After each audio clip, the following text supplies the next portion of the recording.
This podcast is supported by MIDI Health. Are you in midlife, feeling dismissed, unheard, or just plain tired of the old healthcare system? You're not alone. In fact, even today, 75% of women seeking care for menopause and perimenopause issues are left entirely untreated. But it's time for a change. It's time for MIDI. MIDI's not just a healthcare provider. It's a women's telehealth clinic founded and supported by world-class leaders in women's health. Their clinicians provide one-on-one, face-to-face consultations where they truly listen to your unique needs. They offer a full range of holistic, data-driven solutions that isn't one-size-fits-all care. This is care uniquely tailored for you. At MIDI, you will find that their mission is clear: to help all women thrive in midlife, giving them access to the healthcare they deserve. Because they believe midlife isn't the middle at all. It is the beginning of your second act. Ready to feel your best and write your second act script? Visit joinmidi.com today to book your personalized, insurance-covered virtual visit. That's joinmidi.com. MIDI, the care women deserve. Yay Networks. This week's episode marks the first in a new series that we're calling The Raw Truth. We're featuring inspiring stories of resilience, optimism, and the conscious choices that these guests have made to live the loving and purpose-filled lives that they've chosen to lead. I'm Molly Kimball. Welcome to Fueled, a wellness and nutrition podcast. I'm a registered dietitian and nutrition journalist with a passion to help people live their strongest, healthiest life possible. In my weekly TV segments and columns, there's a limited amount of time and space to cover everything, but there's so much more to share. This podcast is my opportunity to dive deeper into the topics you want to know about. Our guest today for this first in the series that we're calling The Raw Truth is Phil de Gruy.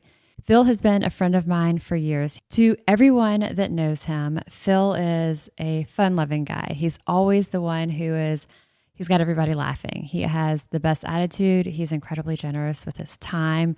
He's one of those people that you just want to be your friend. He's always uplifting. So today, Phil is sharing a deeper level of insight into what the past several years and what his journey has been from owning Phil's Grill Burger Bar through his cancer diagnosis, a stage 3 diagnosis, to a recurrence of that cancer, a stage 4 diagnosis, and how this changed his life, how it changed him, how it changed his attitude toward mental well-being, toward physical well-being, to the relationships, the conversations that he has. So his truly is an inspiring story of resilience, of optimism, and taking control in the areas that he can of how he chooses to live his life. I am grateful for him to share his story with us, and I can't wait for you to hear it. All right, so Phil, yay, we're here. Yep. It feels interesting sitting here in the official setting of a podcast because we're always just like shooting the breeze about like nonsense. So the fact that we're actually, okay, we've got to get our thoughts together. That's kind of official. It's official. I've never done a podcast. I don't know how that's possible. You could host a podcast. I want to. You could. How do I do it? We'll talk about that later. I'll introduce you. We've got people. Okay. So there's a lot that we can talk about. You had a really, really cool article that really featured you in Louisiana Life magazine just this month. July. Yep. And fabulous pictures, by the way. Well, thank you. We'll link to the article so that anybody who didn't see it can see it.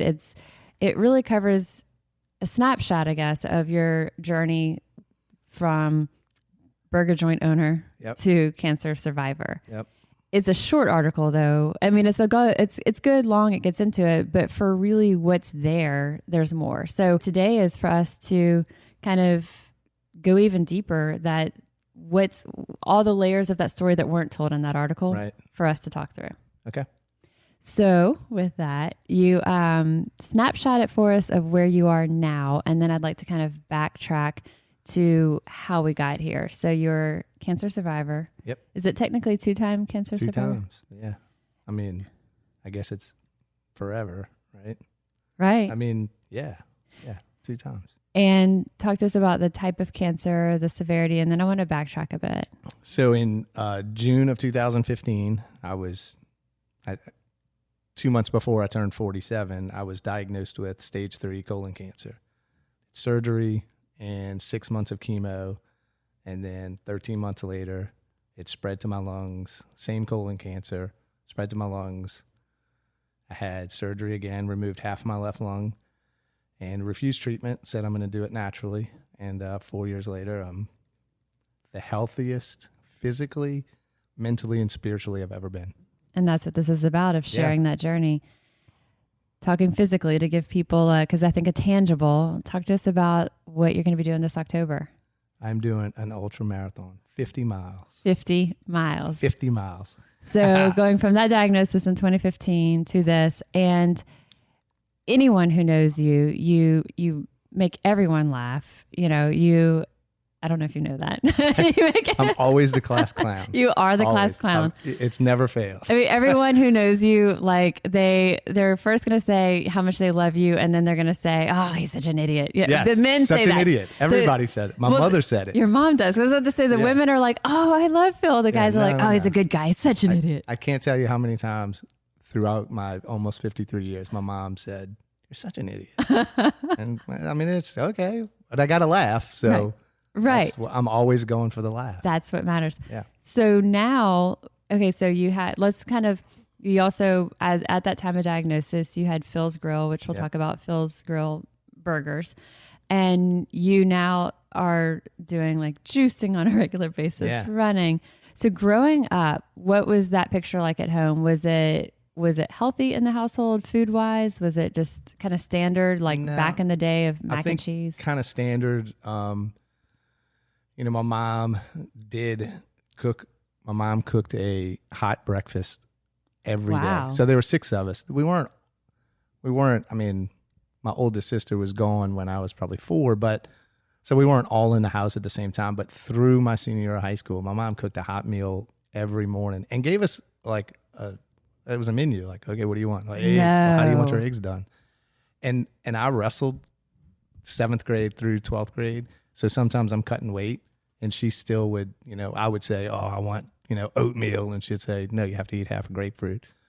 But I had choices. You know, you can eat a grapefruit and grapes, but you can't have this. So it's a wholesome household. So, you're not like, you weren't out the door with like, I don't know, Uncrustables peanut butter and jelly sandwich. No. Like, but I did live on, every summer I lived on bunny bread sugar sandwiches. So butter and sugar on bunny bread and like Kool-Aid with that's made with like a cup of sugar. And red number 40. And I was out the door zinging around the neighborhood until the streetlights came on. Wait, so she cooked breakfast for y'all during the school year? But then what happened? Well, we had the little boxes of cereal sometimes, that, you know. But when did this sugar sandwich come in? The summertime. Okay. I needed the energy to get through the day because I couldn't come home until the streetlights came on. I had to be home by then, and I really couldn't come home. Because she wanted us at the house. You know, there were 6 of us. But did she still cook a hot breakfast during the summer? No, it's probably cereal more than any Pop-Tarts, cereal. Mom got summer too. Yeah. And then she cooked every night, but it was, you know, we had processed foods. You know, it wasn't like she was cooking organically or anything like that. So it wasn't real healthy stuff. And then did she do like typical like red beans, gumbo, that kind of stuff, and pork chops? Yeah. But you know, rice-a-roni. Right. Mac and cheese. So some boxed stuff, but for the most part. Yeah. No real focus on being That's healthy. Still not bad though. No, not terrible. I had 2 very different households. And my dad's, it was similar to what you're talking about. But in my mom's, every single night, it was a chicken pot pie. Oh, wow. Yeah. Yeah, no, it wasn't like that. Now, we had chicken pot pie, so we'd have to fend for ourselves sometimes. Right. So, you know, we have that or steakums, you know, it was kind of but Philly typical. cheese. Yeah. And then, but you were active because as a wrestler, so you weren't like a sedentary kid. You were very active. No, we were always active and playing out in the neighborhood and whatever. So, and then I went in the Army and, you know, my own family. It was kind of the same. You were in the Army? Yeah. Okay. Yeah, I was in the Army. So then the same kind of thing. You know, cooking, it was kind of like how we grew up. And nutrition wasn't in the forefront. Nutrition, like food, was fuel, like you said, to get you through the day. Yep. It wasn't something that you ever probably gave much thought to. of how you're fueling your body, just simply that you weren't hungry so you could go do what you wanted to do. Correct. And then get into the restaurant business. And it kind of changes a little bit there because really the eating habits, if you're in the restaurant business, it's not healthy. You're not eating normal meals. You're not eating at normal times. You're scarfing down, dead food in the kitchen before you throw it away. So it kind of probably got worse. And I was a bachelor for a few years. And, so it's what did you do before Phil's? I was in the Army. No, I'm sorry. Back up. I was in the Army, got out of the Army, started in restaurants, Chili's, and then went to Texas Roadhouse and Zia, and then opened Phil's. Okay. So corporate restaurants. Right. Not very healthy eating, not unhealthy eating. And probably Christina and I were more focused on healthier eating than what we grew up on, what our parents fed us, but not really healthy. We always have vegetables and, we always would do that, but not real healthy. And I believe it was probably 2014 that I approached you about doing Eat Fit at Phil's. I think it was before that. Was it? Yeah. We started it in really late 2012, but really officially started 2013. So maybe it was 2013. I think the legend is that we were one of the first restaurants. You were one of the first.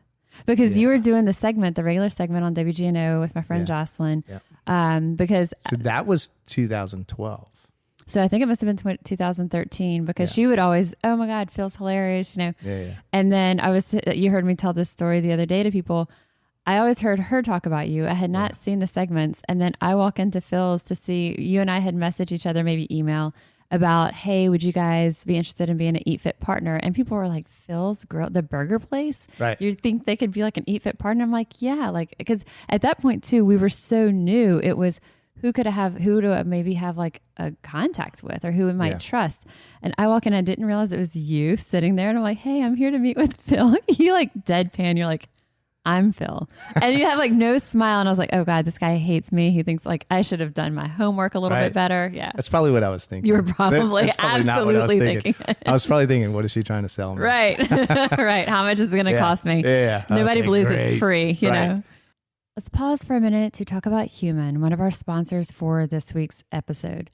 So it can be a challenge to get all of the nutrients that we're striving for day in, day out, especially when it comes to those foods and ingredients that just might not be part of our everyday repertoire.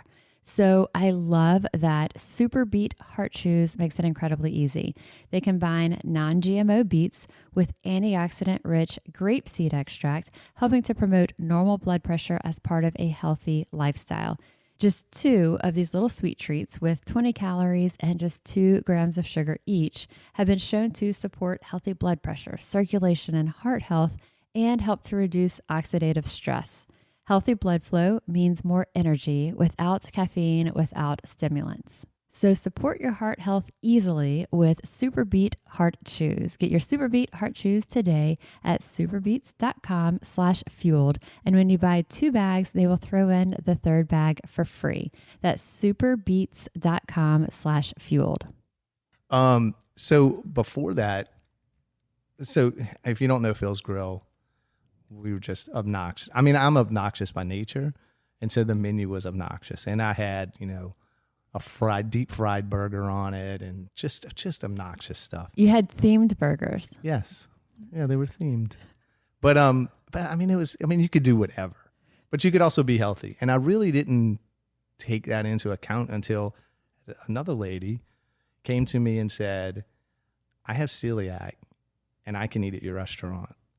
Would you mind if I went through all of your menu items? And she did like 3 months worth of work.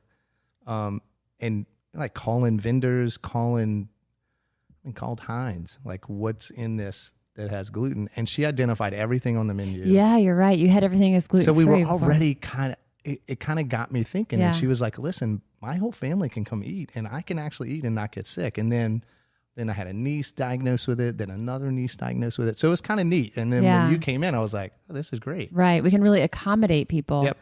Tell our listeners really quickly, though, about the burger, like the themed burger. I want to go back to that because you had some really interesting, it was like whoever the Saints were playing, like the opposing team. So that they have the NFL lockout and, we're bummed out. It's no Saints that's what I'm thinking. There's no Saints football. And then September, lockout ends. We're going to have football again.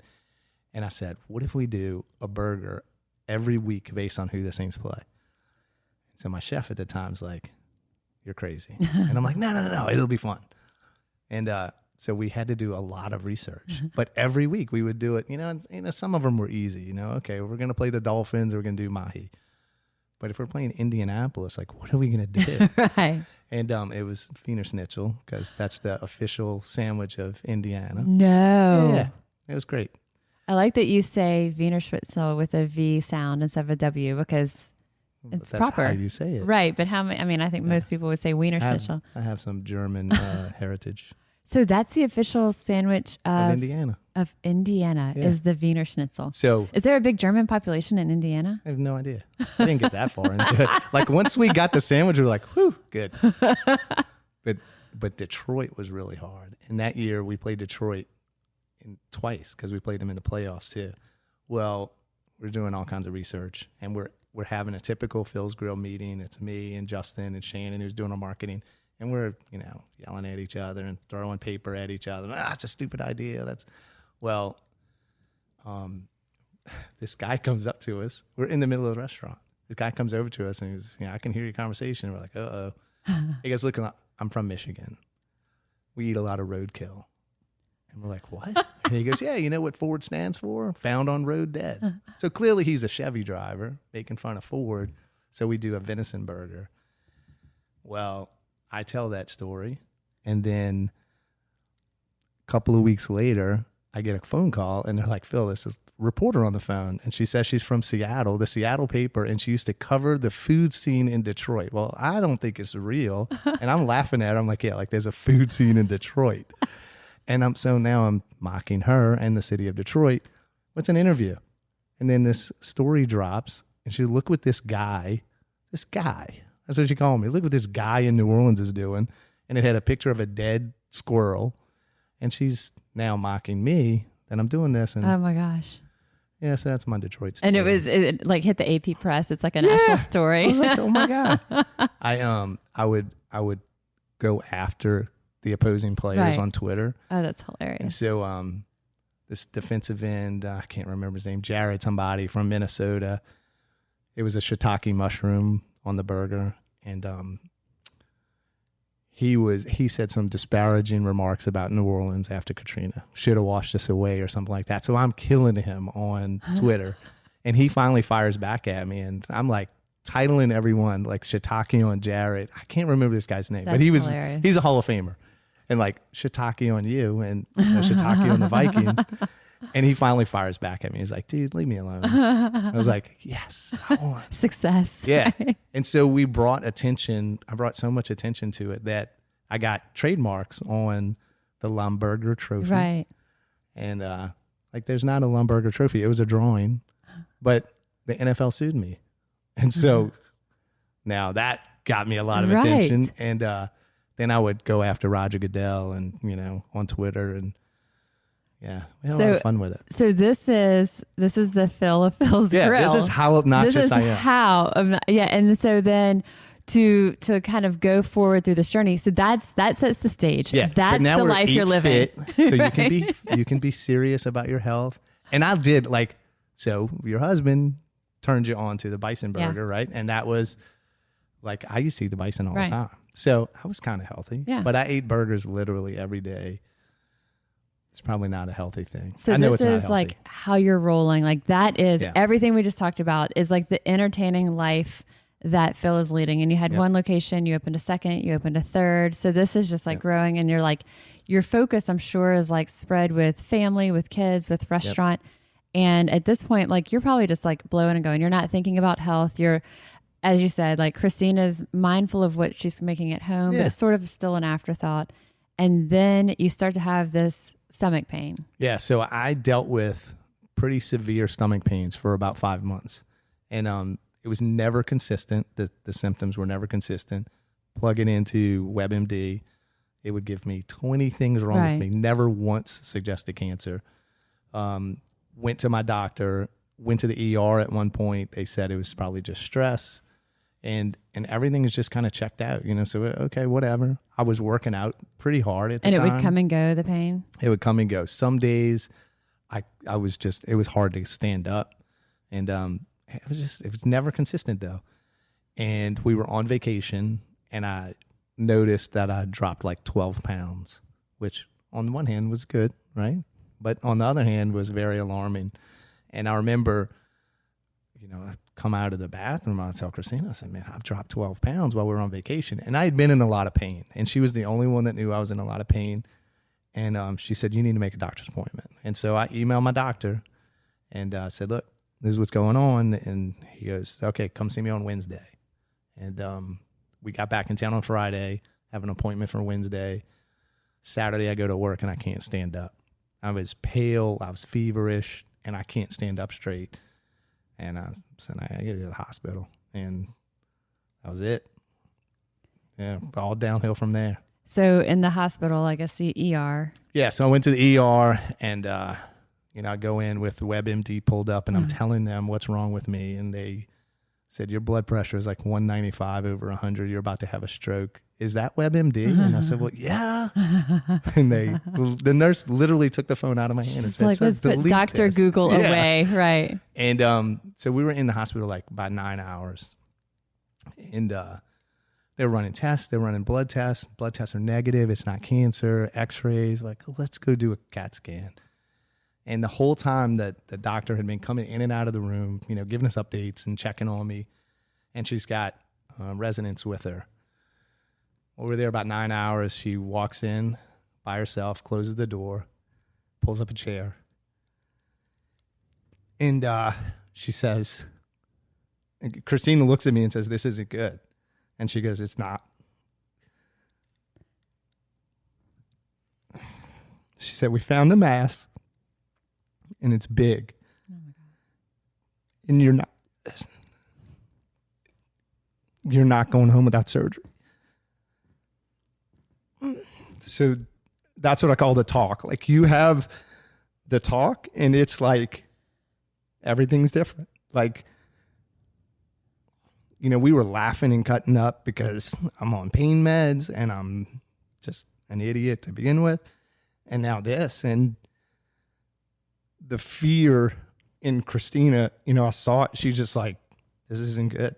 Her entire whole demeanor, her whole world was like, what's going on?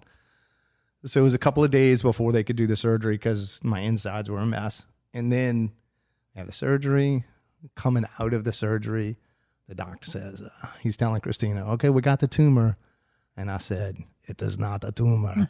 So I'm still being an idiot, but I'm in the hospital for like 8 days recovering, and couldn't eat for like 5 of those days. The first thing I ate was beef broth. So I wasn't really thinking about eating healthy even then. Right. I was just like, whatever. They got it all, clear margins. Now we're going to do 6 months of chemo. And it was in your colon? Yep. It was an 8 centimeter tumor. So that's about the length of an iPhone 7. It's pretty big. It perforated my colon and was choking it off. And did they have to do part of a colon like resection? Yeah. 20% of my colon, and they took out lymph nodes, and it was in my lymph nodes. So it was already spreading. And but you didn't have to do an ostomy or any of that? Okay. No, they didn't get enough. Okay. I mean, they got enough, but they didn't get enough for that. Right. So I guess that 20% is like about 5 foot. So they took out my wife. That's what I tell people. Now she's not 5 foot anymore, but anyway. So then we're gonna do 6 months of chemo, and I mean, chemo is it's a bear. It's like wearing a wet coat. It just gets heavier and heavier the further you go. And I knew like halfway through, like, I ain't doing this anymore. We're gonna knock this out, and I'm gonna be good, and I'm never gonna have to do this again. But did it affect? I mean, energy, obviously, but like, was it? What were the other things that you felt? So I had a sensitivity to cold, which was kind of fun at times. Like even when you get shocked, it's kind of fun. It was kind of like that. Like I'd grab hold of stuff sometimes, like so sensitivity to cold was very serious. How is sensitivity to cold fun? Well, because it's like when you shock yourself, it's kind of like that was kind of fun. Like that kind of fun. Like you don't want to do it for very long. Like you're running outside in the snow really quickly? Yeah. Okay. Yeah. So were you just like, you would have to like bundle up or wear a hat or like? It was more if I touched something or drank something. Really? Yeah, like I started drinking tap water. You would feel it through your body. Yeah, started drinking tap water because it would be like swallowing glass if I had anything, cold. Mm-hmm. And then my dad had cancer. He had non-Hodgkin's lymphoma years ago, over 20 years ago. And he had the sensitivity to cold with the treatment, but he still has it. I still do. It's not near as bad. But I do. I get cold, like just chilled to the bone. He bundles up. I mean, Brad's like, oh my God, he looks so dramatic over there. He's bundled up. He's got his hood pulled up. I mean, it's not that bad. But, yeah. But it's. But you still have it. But I'm colder. Yeah. It bothers me more now. Yeah. Than it used to. And then I had got neuropathy in my hands and feet really bad, which that was painful. Yeah. And I still have that. Yeah. But not near as bad as I used to. So some pain, discomfort, and just like feeling like you're carrying like another person around on you, energy wise. And I had the normal like nauseous at times, and bathroom issues, and Through that, you started really changing how you ate. Yeah, well, so initially they told me when I was leaving the hospital I could eat anything because I had to get my colon working again. So it was Father's Day, and I had it was Popeyes. Father's Day, the day you came left on Father's Day. No. Yeah. And I had Popeye's fried chicken for Father's Day. That's the first thing you eat leaving the hospital. I know. Is that crazy? I should do a commercial. I can't even believe like you could tolerate that. Oh, they told me you could eat anything. Popeyes is hard on people's stomachs on the best of days. If you're going like the spicy Popeyes. No, I got the mild. You toned it down a bit. I toned it down. Oh, that's crazy. I also ate bunny bread again for the first time since I was a kid. Your sugar sandwiches? I didn't eat sugar sandwiches, but Christina got me bunny bread. Well, you're like feeling sorry for yourself. Yeah. Probably. And I had to get my colon working, right? And so the boys. Bunny bread's the way to do it. The boys, so they're at the time 14 and 16, and they were like, "What can we get bunny bread?" And Christina yelled at him one day, "Well, you get cancer, you can have bunny bread." And that's now the big joke in the house. Yeah. That's hilarious. She's not going to think that's funny. She's like, "Oh my God, you said that?" She's like, "This is the worst thing ever." Yeah. She's going to be. This one I'm not a comedian because she won't let me be, but she's not here. I'll tell you when you're going to get bunny bread. She's not here. When you get cancer, that's the bunny bread. Yeah, that's what she told her teenagers. When you get cancer, you can have bunny bread. And I was just eating my sandwiches. Let's pause for a quick minute to talk about Seed, one of our sponsors for this week's episode. So our health goes far beyond our workout and our protein intake, as we know, and it begins in our gut. Adding a daily probiotic and prebiotic can be game-changing, but it's important to know that not all probiotics are equal. So enter Seed. I love that Seed implements whole genome testing and sequencing to genetically validate each strain and species used, and to keep their probiotic bacteria safe and viable on that long journey through our digestive tract. I love that Seed implements whole genome testing and sequencing to genetically validate each strain and species. And Seed uses a clinically tested delivery technology to protect their probiotics, essentially to keep them safe and viable on that long journey through our digestive tract. Seed's Daily Symbiotic is a broad spectrum 2-in-1 probiotic and prebiotic with whole body systemic benefits that extend far beyond the gut, including skin health, heart health, and gut immune function.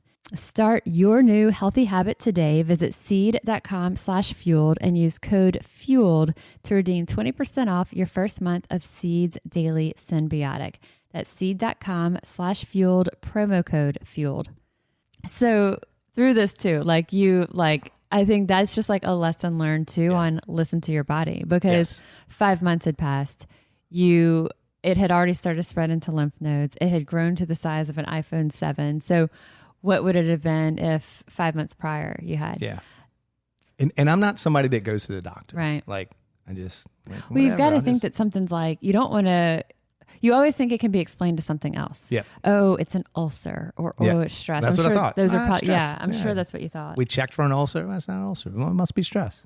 Restaurant business is stressful. Right. Right. Yeah. And you're like, other people have this. That you know, whatever. I mean, how bad is it? You're like the guy popping like the Tums. Yeah. Like straight out of the package. Yeah. Somebody's got it worse than me. Yeah. And you're like, this isn't like mine's fine. Like I'm choosing to do what I'm doing, and I know it's stressful, but it's stress I'm putting on myself, and I probably have an ulcer. We can excuse it to everything. You know, I have a gallbladder situation, and I have like gallstones, and it's gone through periods over the past 2 years where it's been extremely painful. And like, I thought like, but I was like, I'm not going to have surgery. Like, I don't want to have an elective surgery. But before I knew what it was, when it first started like 2 years ago, the first attack I had was like right around Labor Day weekend. We were actually in New York for the US Open. So I remember when it was, and I was like on the ground, like sharp shooting pain. I'm like, man. And then it passed after like 15 minutes. And then I was like, that was weird. And then it happened about 1 month later. And then 1 month later. And then after like the fourth time, and then these are like, I'm like rocking back and forth on the ground. And I'm like, something is like, I like can't speak. When was this? 2 years ago. Yeah. See, had you have told me that, I'd have been like, Molly, right. You better go get checked out. Right. So I go to the doctor, the GI doctor, who, you know, I know him, Dr. Jim Smith. He's incredible. And I go to him, and I'm sitting there, and I'm explaining to him where the pain is and how it's happening and all the different symptoms. And he's like asking me questions. And I said, I want to be sure it's not cancer. Like, I'm afraid it could be, because other friends of ours who've had some type of a colon or gastric cancer, you know, I remember he looked at me, he goes, do you think you have cancer? And I don't know like what he was thinking or why he asked it that way.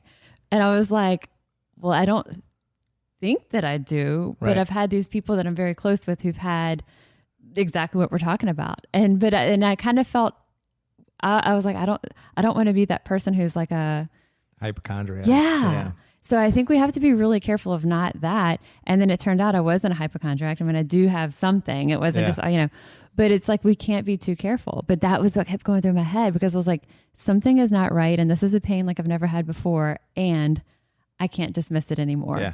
Oh, I would have been, But you got to listen to your body. Yeah. To a point. I'm going to say that and then tell you, you know, as I ran 17 miles the other day, I was just like, my body was telling me to quit at like 4 or 5. Right. And I was like, no. Right.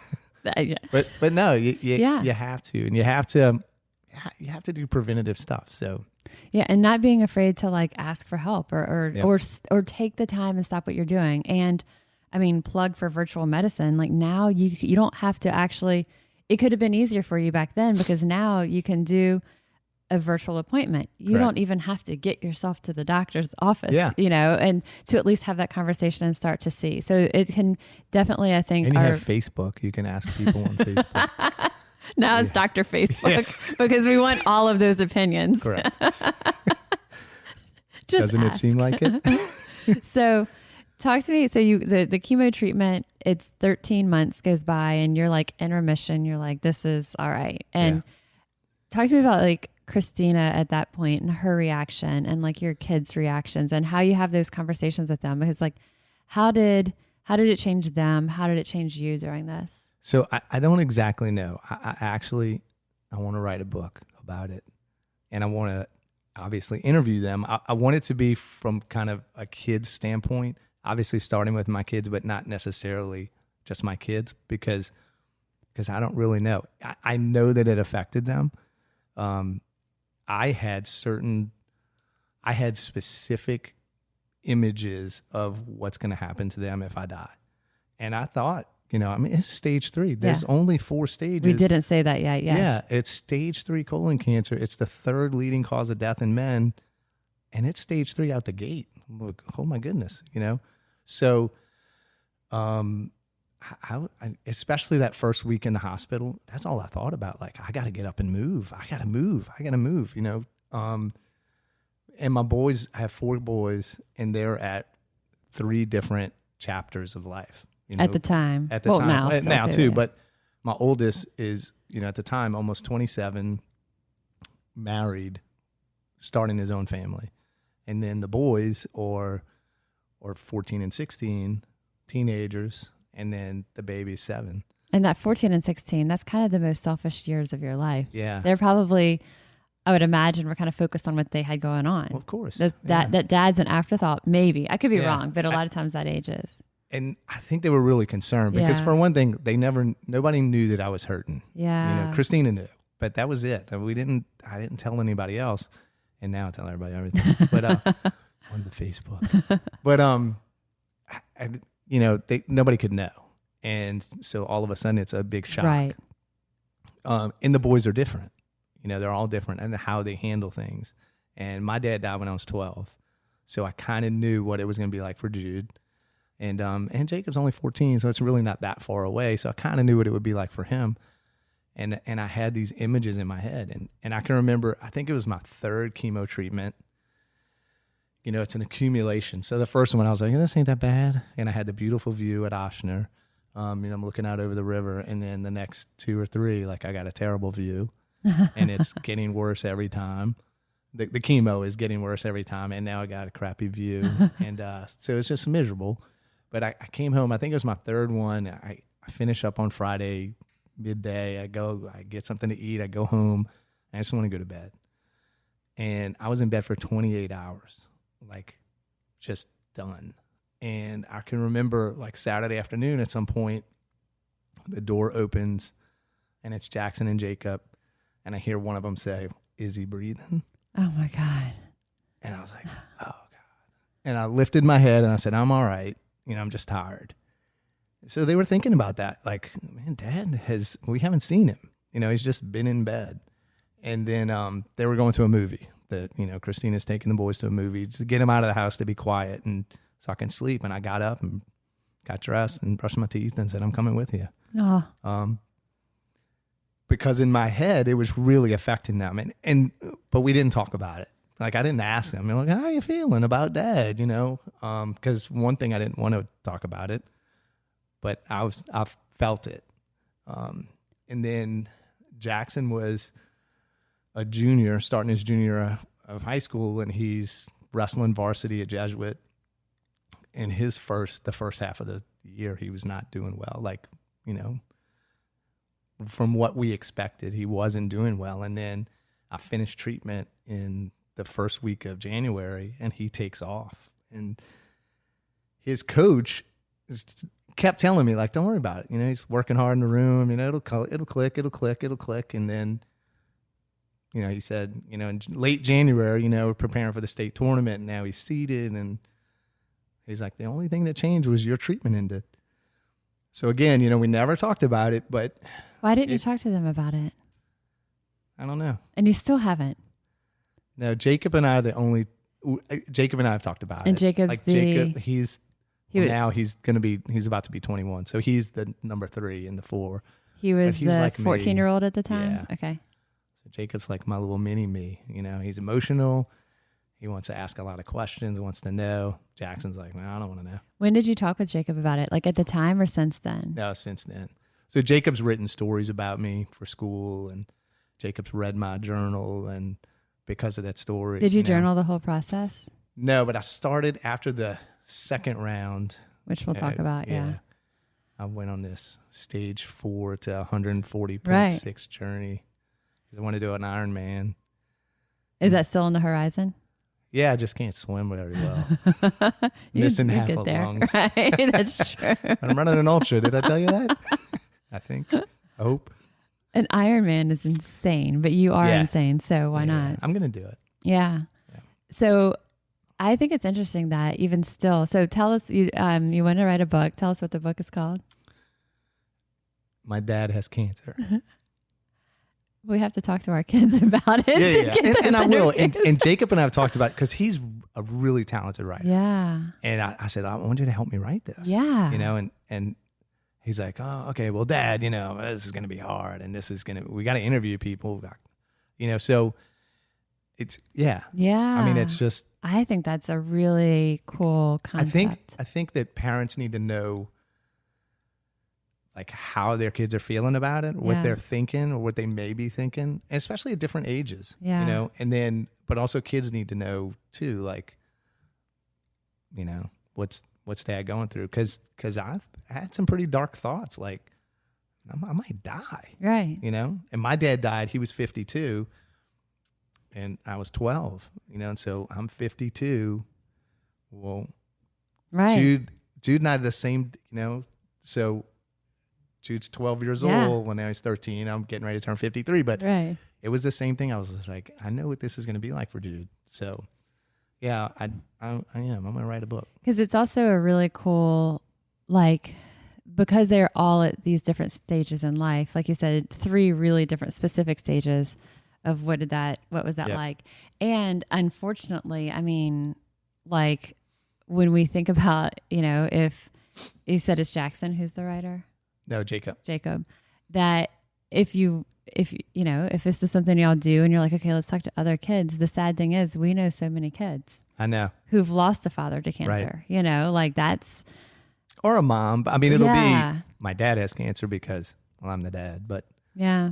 But I think it's about, a parent having cancer and what's that dynamic, because some people are very private and they don't want to talk about it. They don't want to talk about their sickness. They don't, and I get that, but you need to know what your kid's thinking about, and that kid kind of needs to know. I think it's harder on the support group than it is on the patient. So I kind of want to do it to help the support group, but I think it'll help the patient more. But that's really my goal with it. It'll help people to understand what the kids are going through. And it's clearly hard conversations. Oh yeah. It's conversations you haven't had with some of them yet. Yeah. What about Christina though? Did y'all talk about it a lot at that point? No, not about that. She didn't want to hear about me thinking I was going to die. She's like, you're going to be fine. Whatever. Yeah. She's pushing forward, looking forward. Yeah. And I think get her ass up and move. My way of in those times is you look forward and you push forward because looking the other way isn't an option. Correct. Because if you do, you're going to drown in it. Yep. You have to just keep you have to keep that mindset that this is. Oh yeah. Yeah. And then, you're going through chemo. It's miserable. It's stressful. They had to prescribe Xanax for me for treatment days. They had to assign Christina to come with me because you were a problem patient. I was a little bit of a problem a couple of times. And so they're like, no, you need to be here with him. Yeah. And then, my mom had to come with me. My best friend had to come with me. You know, somebody had to accompany me because I was a little bit of a problem child. They were like, drug him and accompany him. Oh, yeah. Yeah, there's a really funny story. I mean, I think it's funny, but I don't know if we have time for it. But sure. It was right after Labor Day. And they took a holiday for Labor Day. So I get in there on Wednesday, and it's packed. And my appointments keep getting pushed. And, I'm looking at my phone, and it's like, wait, what do you mean? My nurse comes out to call somebody else. And I jump up and I'm like, what is going on? I've been here for 2 hours. And she looks at me and she goes, well, Monday was Labor Day. And I look around the room and I yell at everybody. I'm like, did your cancer take a fucking holiday? And I spelled that with a PH. And people are cheering me on. And she's like, you sit down right now. And I said, did that come out? I didn't mean for it to come out. I didn't mean to be a problem. And I sat down and I didn't have the good view again at this point. And I hadn't had it again yet. And they bring in this guy in shackles to get treatment. He's a prisoner. He just need to get treatment. And I jump up again and say, if he gets the view this week, I'm really going to be mad. And they came and ushered me away. Here's your prescription for the Xanax. Yeah. And they were like, you can never come by yourself again. That was they it? Scolded me. Yeah. It was. They sat me down and pointed their finger in my face and told me I was being ridiculous. And didn't point their finger in your I was just like, I'm sorry, Dr. Flory, I'm sorry. He didn't point his finger in your face, but he did say you needed a chaperone and some meds. No, she was shaking her finger at me. And I was like, yes, ma'am, I'm sorry. I just want to get treatment and look out the window. Yeah, it was bad. But so then 13 months, you're home free. Yeah, so like, okay. I'm good. I'm back at work and we're good. And then my original oncologist left to go do research. So I get a new oncologist. I meet her once, do scans. And at this point, I did scans every 3 months. So I just had scans in November. Now I have scans again. She calls me on the phone and says, hey, we found something. Found a mass in your lungs. It's big. I mean, it's not big. It grew fast. Wasn't there in November. It's in a position that we can't do a normal biopsy. At first, I was thinking, this can't be happening. Like, how do I have lung cancer? I've never been a smoker. Right. How is this happening? I did chemo that was supposed to be preventative, and now it's not. Right. It didn't prevent anything. And I was just, I remember going home and just telling Christina, like, I'm not doing this again. I can't do it again. And so again, we didn't tell anybody. And at the time, now we're down to one restaurant by this time. And I got a call that someone was interested in the restaurant. And Christina's like, this is a sign, like, you need to get out. And I was like, what do you mean get out? Like, are you kidding me? And she's like, this is a sign, like, we got to change. But we also, in the meantime, we got other opinions, and we did different procedures trying to get to the mass tip. It was up against my aorta, so they couldn't just go in and do a biopsy. So they did a couple of different techniques or a bronchial scope to try to get to it. Couldn't get to it. So now they're talking about cracking my chest and like all this stuff. And this guy, so I tell this story, and this guy, Dr. Gode, he's a thoracic surgeon at Ochsner. I don't know if he's still there, but seemed kind of young. And he's like, I can just pull it out. I'm going to just pull out half your lung, right through your ribs, and I'll get it all. Like, what? He's like, yeah, it's not even that invasive. And so, so that's what we did. That sounds a lot better, right? Yeah, it sounded great. And, so that's what they did. That's what they did. And you opted for no chemo. Yeah. So they recommended, okay, we should surgically remove. We're going to do this. We're going to get it all, which they did. And then they said, okay, we're going to do chemo again because that's protocol. The standard protocol. And I said, no, I'm not doing chemo. And everybody's shocked. And then I got a new oncologist because that oncologist really was pushing chemo. And I just said, I'm not doing it. And so we had closed the restaurant by this time. And this is 2017? 2017. So 4 years. Yeah. So I went through the funeral of closing Phil's Grill, which was literally like attending my own funeral. I bet. And it was rough. And my new oncologist said, okay, well, you need to do a Mediterranean diet and lifestyle. You need to exercise, endurance training. Like she told me then, she said, if, like things like that are going to keep cancer away. Like this is the only way you can do it. And so I remember putting that out on Facebook because, Phil's Grill was really big on Facebook, making the announcement, like letting everybody know. And you called me and said, what are you doing? Like, what are you going to do? And I'm going to do a Mediterranean diet, and it's easy. It's just vegetables and fruits and, that's pretty easy. And you started sending me information and, articles and recipes and whatnot. And yeah, so that's when I decided with, 80% lung capacity now that I'm going to do an Ironman triathlon. I'm going to go from stage 4 to 140.6.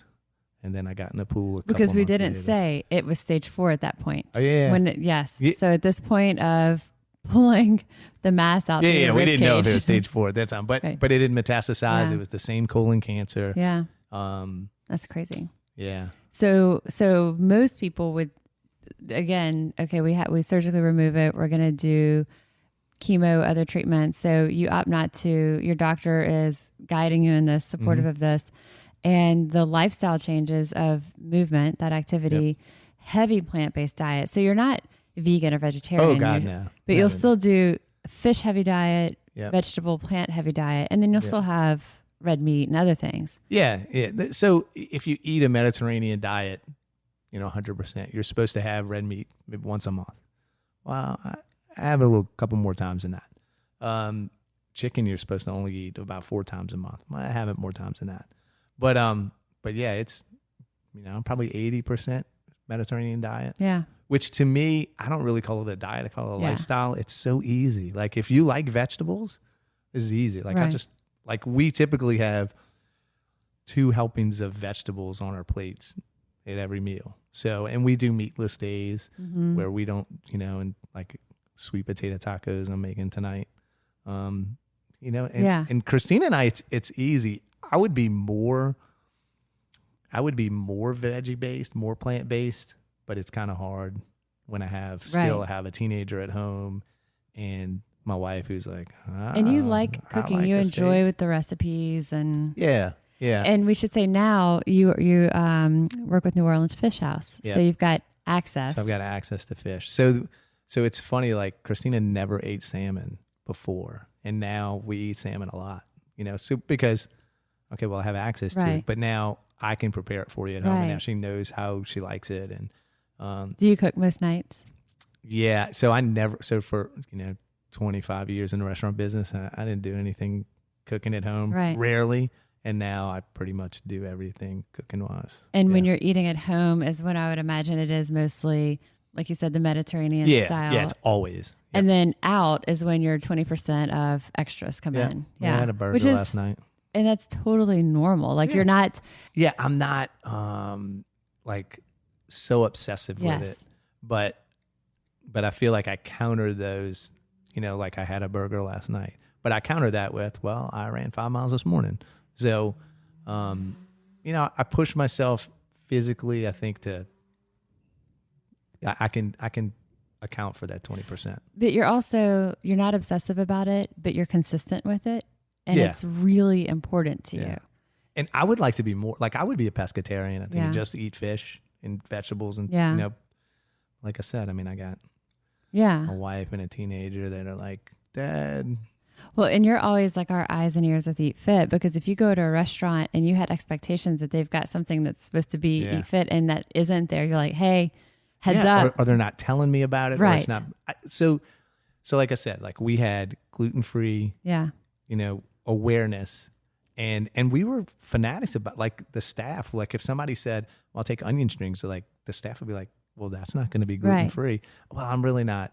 I just try to watch it. Okay. But they were like really take it seriously. The staff took it seriously. And it bothers you. And I know the same thing with Eat Fit. When you see servers that don't, you're like, this is not to be taken lightly. Because if someone does want to take charge of their health, like at Phil's, your goal is let's make people as informed as we can. And that's what you expect now. So through your day, like you're consistent with your breakfast, with your lunch, with your snacks, like you kind of go healthy on all of these. Yeah. So for breakfast, almost every day, like 6.5 days out of 7, I eat oatmeal, which isn't really fantastic if you think about it. But to make it fantasticer, I put a cup of fresh berries in it, flaxseed, 2 tablespoons of flaxseed, and so have you always done oatmeal, for a few years, I had a post the other day about oatmeal not being fantastic because a social media post. You said it wasn't that fantastic. So Phil's making his oatmeal fantasticer. Yeah. You threw in an egg though. Yeah, I do, because a lot of times I struggle to get protein because I'm eating so much vegetables. So I'm not obsessive about tracking what I eat, but I'll do it in spurts, just to kind of see how I'm doing, and just use my fitness pal. You know what's good for oatmeal too on that is you put like just a little bit of protein powder, plant-based or otherwise, dissolve it and say a little bit of whatever milk you use, and it kind of makes like a slurry, and then you can just mix that into your oatmeal. Oh yeah. But that's the easy way to get like 20 grams of protein. Yeah. So I was struggling with that, with getting protein, and so I just whip up an egg and throw it in there. And it fills me up more, and so I'm consistent. Yeah, and I want to be even more. So like stage 3 affected me, but stage 4 changed my life. Yeah. And also you feel like at this point you made the choice to forego chemo and say, let me do this. I'm going to make everything that's in your control and that is a choice of yours. You're doing the best that you can with the circumstance that you have. So everything is a mindful choice to you. Yep. And then, like you said, there's sometimes that you're like, oh, like this is just an event or it's a fun celebration or whatever.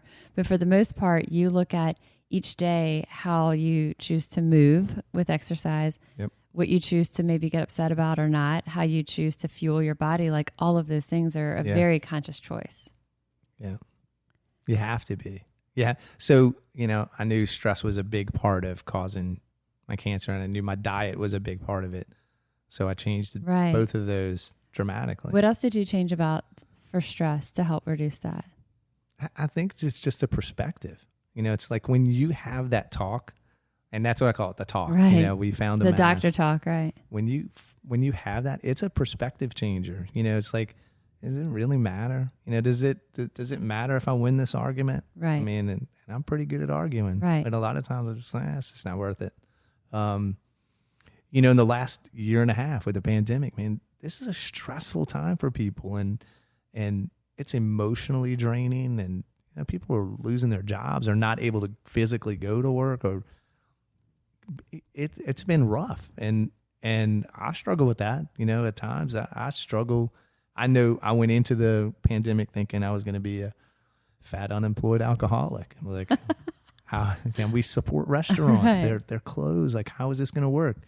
And I'm going to start training for a marathon, and then that marathon got put off, and then I did the 4x4x48. David Goggins. In a weekend I ran 4 miles every 4 hours for 48 hours, and blisters on my feet. And tired. Phil would text. It would be like, I don't know, 10 o'clock at night. You were running your 4 miles, and then like you weren't texting at 2 o'clock in the morning, but you could have, because you were up at 2 running your next 4 miles. I was like, texted other people. This is wild. Yeah.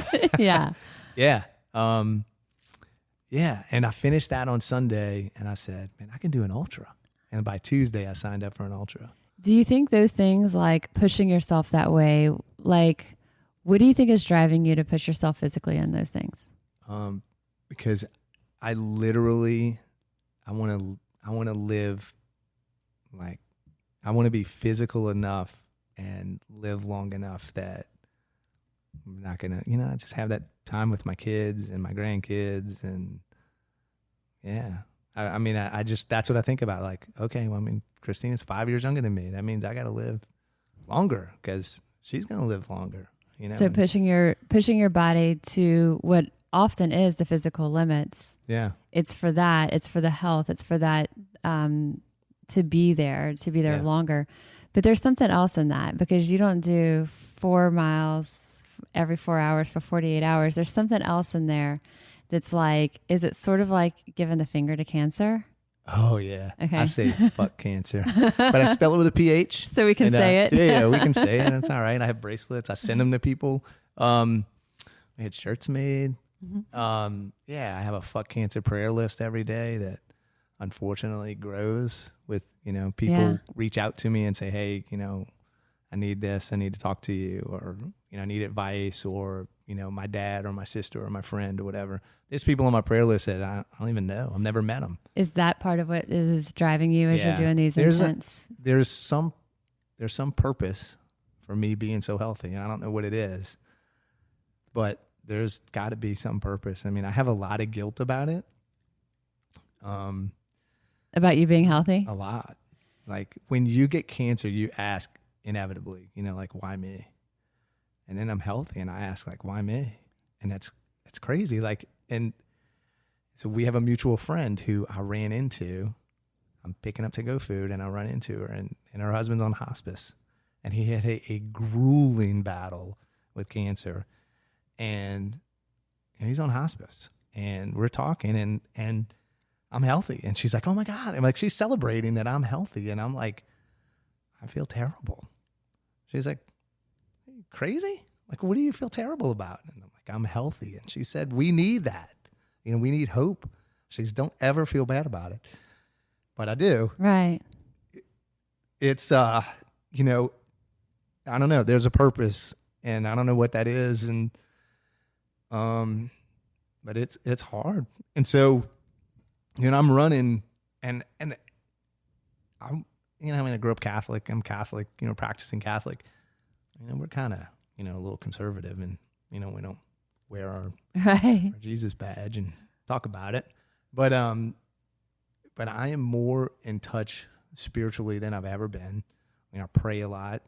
I ask all the time, like, why? Like, what did, and okay, well, I'm running a long distance, or I'm doing whatever. And maybe that's it. I don't know. People tell me it's inspiring, when I talk about it. And sometimes I get kind of like, well, why do people want to hear this? Like, I don't want to, I don't need to air everything, put everything out there, but people do, like, they want to know. I told you at the, somebody who had a conversation with you very specifically said, came straight up to me and said, I've just talked to Phil. And I mean, he was going through cancer at the time, and his eyes, he just was like, not even filling up with tears. He was like, they were down his cheeks. Yeah. And he felt so like validated, and he felt so like, I think that he didn't feel, it made him feel like he wasn't alone in his conversation with you. And you're not that's just alone one in person. cancer. I mean, like, right? Yeah. I mean, we all have a cancer story. Somebody knows somebody. If it wasn't you specifically, it's somebody you love. So you're not alone, but you do. It's kind of a lonely thing. I mean, it's kind of hard to wrap your head around that. But I do think it's harder on the support group. So I'm training for an ultra, and I'm like, the whole time I'm thinking, like, I need a support group. Like, I need people to cheer me on. I need somebody there at mile 15 with a change of clothes. I need food. You need a support group to do these things. And it's kind of, that's a cancer journey too. You need that, and that's what I tell people. Like, you need like a warrior tribe, you need that advocate. Like, I had to have Christina with me at the appointments, because when you're going through the treatment, you're not asking those questions. So she needed to know, she had to ask the questions, or I would tell her things and she'd be like, well, you wanted to know about this. Well, I don't remember that, because when you're the patient, all you're focused on is getting healthy, or that's all you should be focused on. So, you need your advocate warrior, and you need your prayer warriors, and you need your let's sit and sulk and cry warrior, and you need your, okay, you've had enough of that, get your ass up and go move warriors. And you need that. So, yeah, I mean, people reach out to me a lot, and I never get tired of it. I think also your personality, you are so, you're go with the flow. You're not so super serious to people. So it's approachable. They're not like, feel so like, there's some people that you're like, oh, I don't know if I want to like open that can of worms. No, everyone. I'm sure people think that about me. I don't think so. I think people hear you. They're like, he's hilarious. Like, I want to be his friend, know? And on top of that if they have something real going on, that they actually can open up about it. Yeah. Like, because the same people that are gonna be like, Phil, he's an idiot, also know that you're the first person that they can turn to and really open up. And I'm not going to judge you. Like chemo was not for me, but that doesn't mean chemo's the worst thing you can do. Okay, I think it's the worst thing you can do, but I'm not going to tell you shouldn't do it. Right. I mean, there's it's the worst thing that Phil can do. Yeah. There's people much smarter than me that designed this and said, you know what, whatever. But I'm sure that, there's, I don't know. I'm not going to judge you. I mean, people are you got to fight your battle your way, but I'll support you and cheer you on and do what I can do for you. I think that kind of talking about like being there for people who did feel like they need it. I think there's a lot of guys who aren't that way. Yeah. And you weren't that way with your sons at first. And now it sounds like you might, if they're listening to this podcast, they're going to be like, here we go, Oh, look. Get ready. They're more like, oh God, Dad wants to talk. With Jackson, so he is 23, just started law school. When he started at UL, so he goes to Soul Camp, which is a little orientation week, and he has to write himself a letter. What are you hoping happens this year? So I just had his senior year, spring of his senior year, I had surgery, stage 4 cancer. So now this is August, he writes this letter. Well, the following August, it shows up at the house. I, completely innocent, see this letter from the university and think, he's on academic probation. Open the letter, not realizing it was addressed to him. And it's this letter that he wrote to himself. Oh, wow. And one of the things that he was hoping for was that the cancer doesn't physically take too much from my dad. Wow. Wow. So I'm glad that I read it, put it up. I said, oh my God, I wasn't supposed to read this. But then I was like, he never said that. Yeah. But that's what he was thinking. So that's what he was stressing about. And he would probably be like, why do you want to talk to me about this? Right. Like, you already know, stop talking to me. But, so then being able to be that person for these maybe guys who don't have those kind of friendships. Yeah. Because so many, and I think it's a gender stereotype, but a lot of women friendships are based on that openness and that emotion sharing. But a lot of times guys, it's not. Yeah. So for someone, it reminds me, like my dad is very much that way. I mentioned my dad had cancer, 20 something years ago, but he's that way. And he has conversations with people that don't have conversations that way with most people, but they need that. They need that person that they know that they can turn to like that. I'm just so soft. I think that's sensitive, but it's not too much. Christina would not agree with you. A story that you talked about with you said something about your mom in that the last run of the 4 for 40 for 48. So my mom died in May of 2018. I think that's right.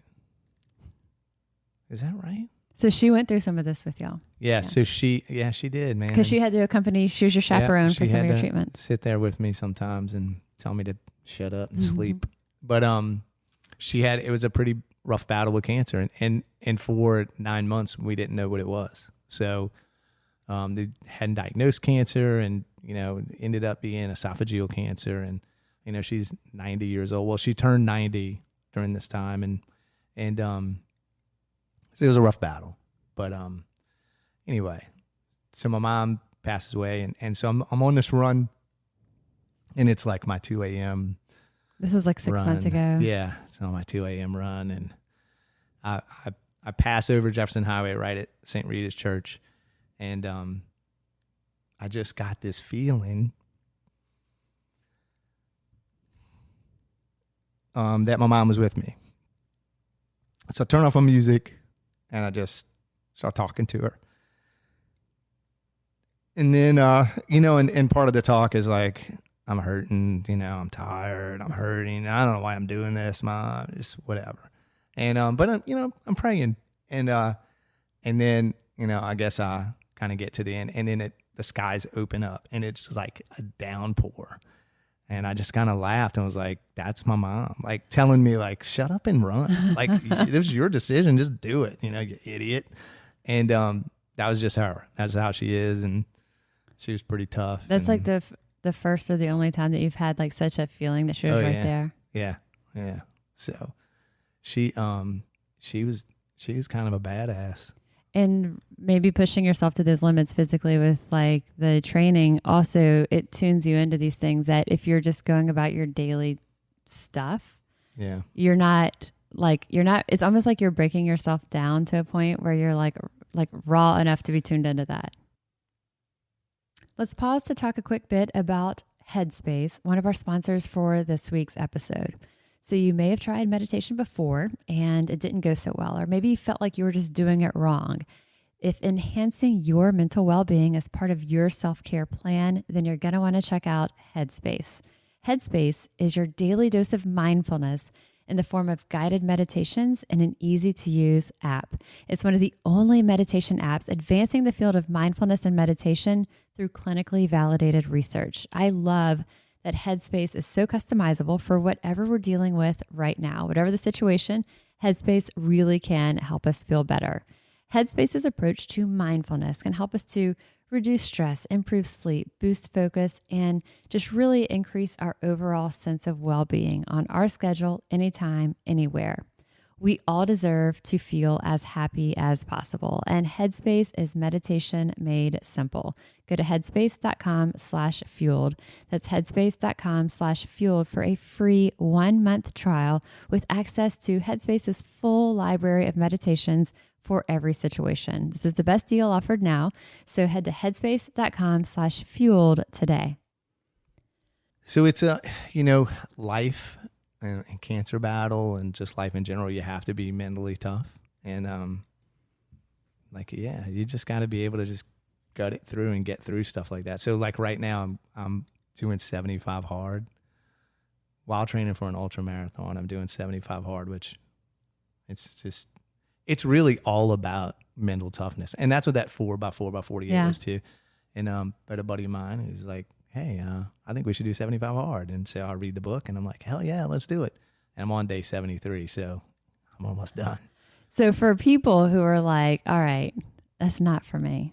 Yeah. Like, but right. Running an ultra marathon's not for No, everybody. it's not for everybody. And the 75 And you hard is haven't really failed. an Ironman for your brain. Yeah.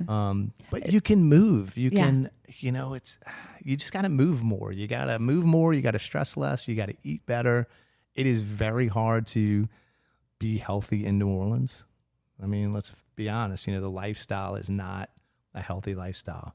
The alcohol, the festivals, the food. I mean, it's all amazing. It's great things, but it's not healthy. So you have to work harder, I think, here to be healthier. So, and that was my big problem. Like last spring, we have the shutdown and like they're saying like stay inside. Like, no, get outside. Right. Like, okay, don't get outside with a group of people, but get outside and exercise, go walk, and get some sunlight. You say like move more, stress less. When we move more, automatically it helps us stress less. Yeah. Yeah. So, I just think you just got to be healthy. You got to drink more water. You got to move more. You got to stress less. You got to sleep better. I don't sleep well, but I think all of it comes down to, as you said earlier, like perspective. Yeah. And then also gratitude, because like when you say, why do I deserve this? That's also a gratitude. Oh yeah. Yeah. Yeah. And so I think it's a really hard thing. And it sounds like when you boil it down to move more, stress less, take care of what you put into your body, if we could all do that, everyone would do it. Yeah. But I think, and we don't want everyone to have to go through such a journey like what you've gone through to be able to get here. But I think like my hope is that in hearing a story like yours and hearing that we can, maybe we don't have to live it and walk in your shoes to have that shift in perspective. But if we can allow that to start to shift it a bit, that, okay, these things that we've been fretting about, that have been twirling about in our heads today, like, does that really matter? Yeah. Can we let it go? Can we put a better priority on the relationships around us, and communicating more, letting people know that we love them, and like putting that as the focus versus the, whatever else that maybe is much more trivial, but it's taken our time and attention. Yeah. Yeah. Push away from the news and social media and actually talk to somebody. And and you're not going to get enough of the right nutrients from just what just from vitamins. So it's got to be what you put in your body, but also not from the foods either. So you got to supplement it with vitamins and supplements. And it's just being healthy. It's just being mindful. Like that article said, it's healthy choices. And everybody's not going to go run an ultra marathon, but go walk the block, And every day there's a choice of what you're going to do or not do. Yep. Yeah. Yeah. And we got time to do it, because we're spending our time doing something. Right. And so this 75 hard, I have to do 2 workouts a day, a minimum of 45 minutes, one of them outside, and they can't be concurrent. So Christina's like, how are you going to do 2 workouts? Like you go run 17 miles, you're going to do another workout. And I said, well, what else am I going to do? Troll social media? Right. Like I got time. I'm going to do it later on after we eat, whatever, leave me alone. There's a book called Everything is Figure-Outable. Yeah. And one of the things, I could have written that. I'm blanking on her last name. Marissa's her first name, but one of the things that she has people do this exercise of for 2 days or whatever it is, track what you do for every bit of your time. And she's like, if it's social, how long are you scrolling through social? That window before bedtime, I think, is for a lot of people. It's terrible. Several years ago, I did an interview with Ariana Huffington about sleep. Yeah. And we were like, one of her things is sleep with your phone in the other room. Like plug it in, charge it. And I still use it as my alarm, but it's just in the other room. It's not on the nightstand. Yeah. That was a game changer. Yep. It got me at least 30 minutes back every night because, and you're not looking at something that then you're like thinking about it and processing it. I read a book. Yeah. At night. Exactly. A book with pages. I know. I just, you have to make healthy choices. Yeah. And so, this is one of the things that, I just love about you and about Eat Fit is that, that's what you're about. Like literally you have this glow about you, about people being healthy. And, I put it out there on Facebook, man, I'm not doing chemo. I'm going to do this on my own, healthy, and you immediately were like, okay, what do you need? Yeah. What do you need? Resources. Here you go. And I mean, I'll send you some whacked out questions sometimes. Hey, what do you think of this food? And what do you think of that? And, and I just, I don't know. Yeah, we have to make healthy choices. And it's hard to do sometimes, especially here. Like I'm not drinking right now. And do I miss drinking? Yeah, I love having a drink, every now and then. How come you're not drinking right now? 75 hard. Oh, okay. So 2 more days. 2 more days, Sunday, baby. So we have a book coming out. It won't be till next year, but it's the Craft is the name of it. We're going to call it Craft, the Eat Fit Guide to Zero Proof Cocktails. Yeah, I probably won't be in that one either, huh? It's interesting. I have to write my own book to get in a book. You are in this one. You're in the acknowledgments. I didn't tell you that. No, you didn't. I hope you spell my name right. Can I write the foreword? Let me write something. Or the afterword. Phil. Let me write a review on it. How about that? Phil is one of our taste testers, our recipe testers, because we have the restaurant recipes of the drinks and you need them to be real life tested. So we were on a time crunch. So we had some folks over to actually try it. And Phil was one he's already familiar with it. Yeah. We have the Eat Fit cookbook that Phil can tell you about. I can tell you about it. I'm not in it.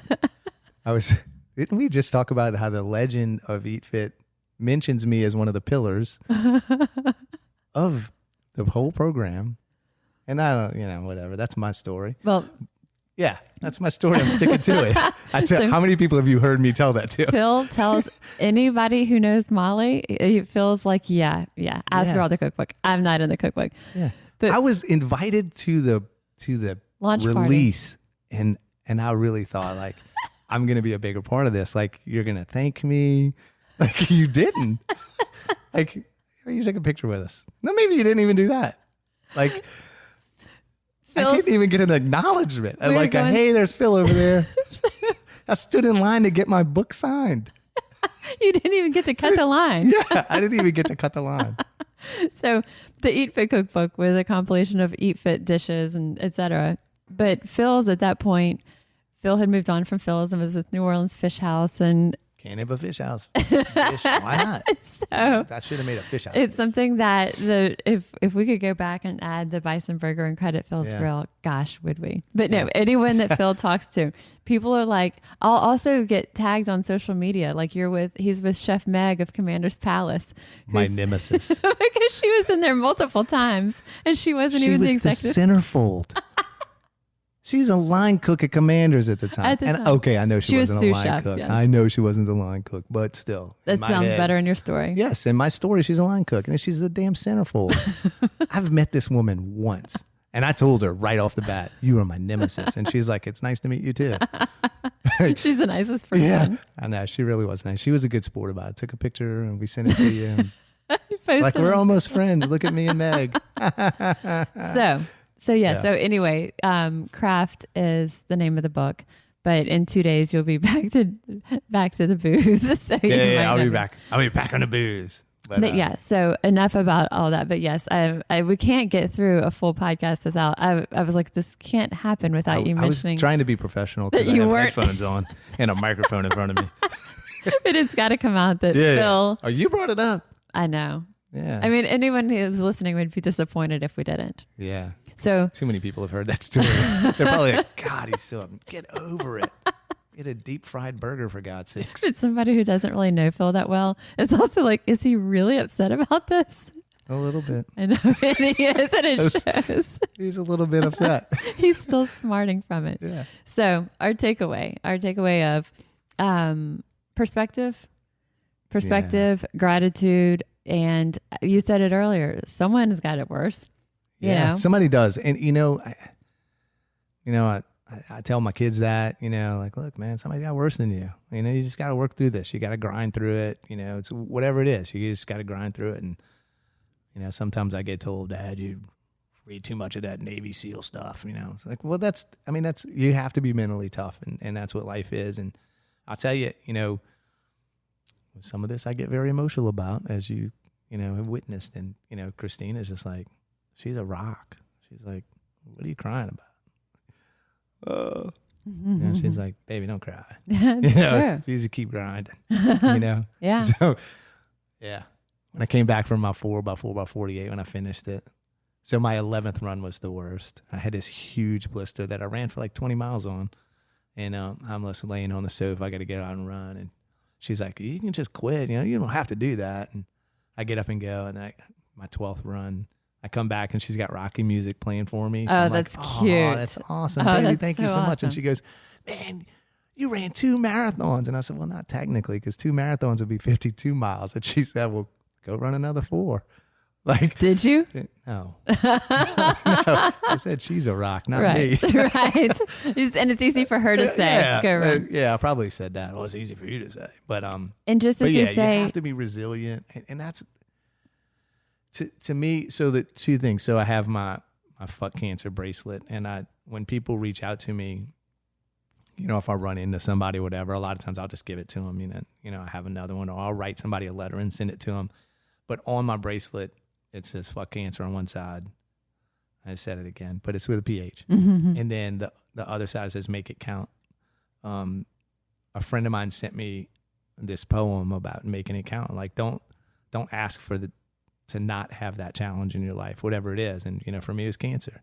Just make it count. So that's what I'm trying to do. I'm trying to make it count. I'm trying to just be mindful that, man, I was sick, and I was, stage 4 cancer is no joke. When I had stage 3, I would tell people I kind of had the minor leagues, joking about it. But, man, I had stage 4 cancer, and I've been over 4 years now cancer free. And I go see my oncologist, and she's like, I just call you in just so I can see you. Good. I know you're going to be healthy.